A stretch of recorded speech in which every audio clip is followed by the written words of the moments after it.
here's my concern for the Carolina Hurricanes going into the season, going into the preseason. It's a second line. It's something that's throughout the offseason as you've made these moves. I think, Pesci and Shea leave. I think you've replenished the defensive reserves pretty well as putting in a more prominent position Orlov and Chatfield. I'm cool with that.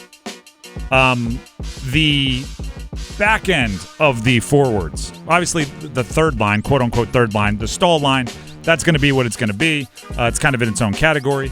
Then the fourth line, I think there's enough young and exciting prospects that I think you'll do some good things there. It's that second line that I'm worried about. Right? I think it's penciled in right now as kind of Roslovic, Kotkaniemi at center, and then Necas.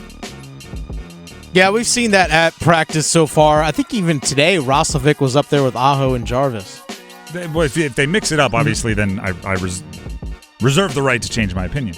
But with those kind of being the penciled-in three, I'm looking at it going, well, Kotkaniemi and Necas are going to have to take a big step up, and Roslovic, we don't really know what's going to happen yet as one of the new guys. Mm-hmm. That's just a lot of question marks for a line that you want to be very, very confident in if you're going to be a legit contender, if you're going to be, aiming for the things that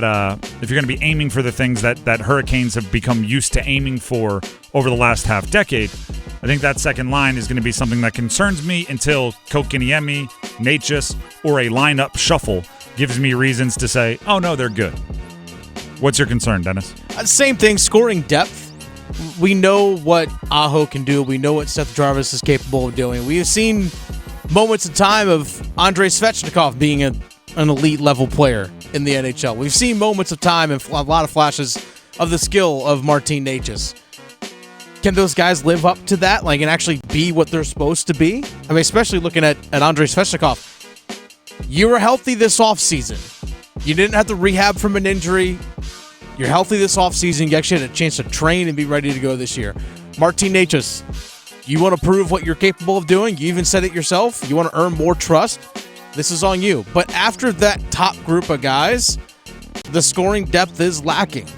It really is. In terms of, now, does Jack Drury pump in 15 goals this season? I mean, you're not going to say no to it, but I don't think you're expecting a whole lot from Stahl, Martinook, and Carrier either in terms of goal production. Yes.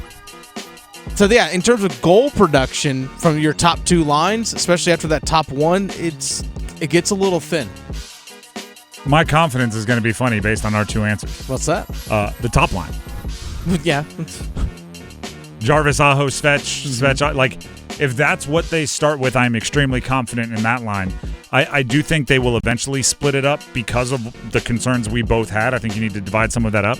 But if you tell that group, you're all relatively young, you're all in pretty darn good shape, you're all pretty darn highly paid, you're going to play big minutes, your shifts are going to be longer, and I want you to be greedy and go score goals, I think that could be a really fun thing for us to watch.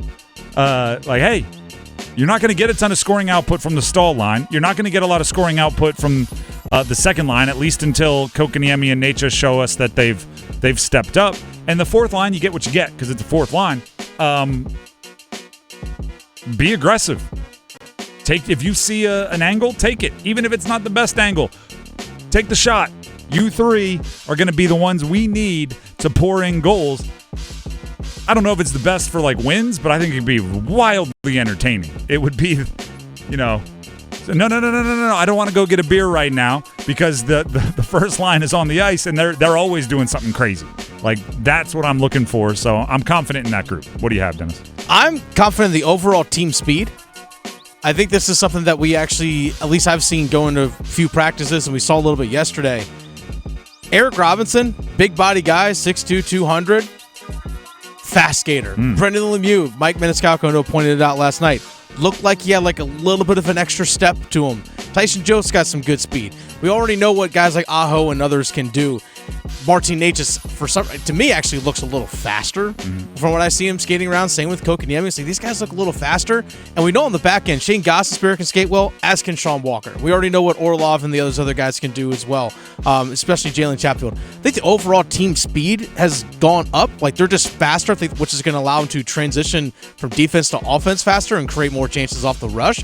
But they didn't lose any of the physicality because Brendan Lemieux, is a bulldog. Like on the Dan Morgan dogometer, on the dog scale, that dude's all bulldog is what he is. But we also, Eric Robinson can play a physical heavy game as well, but he can also skate really fast. I don't think they lose any of the physicality, but their speed also ticked up a little bit. I like that. I agree with that. And I think it adds to everything getting younger, right? They held on last year. A lot of the kind of old guard, they kept them around. They gave them one last run. It didn't work out. Now you shuffle in some youth, and you get faster usually when that happens. You see it in every sport. So I like that.